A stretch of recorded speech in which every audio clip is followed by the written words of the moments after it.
મારા mummy papa અથવા બા દાદા એમને ટીબી હતો તો શું મને ટીબી થઈ શકે? ના. તમને ટીબી તો જ થાય કે તમારા જન્મ વખતે અથવા તમારા કોઈ રિલેટિવને ટીબી છે અને તમે એના એક્સપોઝરમાં આવ્યા છો. ટીબી એક્સપોઝર એ ક્યારેય જેનેટિકલ હોતો નથી. આનુવંશિક વારસાગત ટીબી ક્યારેય ના હોઈ શકે.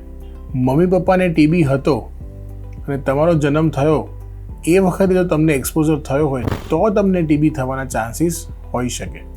પણ ટીબી ક્યારે બેસવા, ઉઠવા, ખાવા, પીવા, જોડે વાતો કરવી, એક થાળીમાં ખાવું એનાથી ફેલાતો નથી. ટીબી અને એ પણ ખાલી ફેફસાનો ટીબી હોય કે જેમાં ગળફો નીકળે, ખાંસી આવે, એમાં બેક્ટેરિયા બહાર આવે અને એરબોર્ન ડિસીઝ એટલે કે વાતાવરણમાં રહી અને બીજા પેશન્ટને લાગે તો જ ટીબી થઈ શકે. બાકી ટીબી ક્યારે બી વારસાગત હોતો નથી.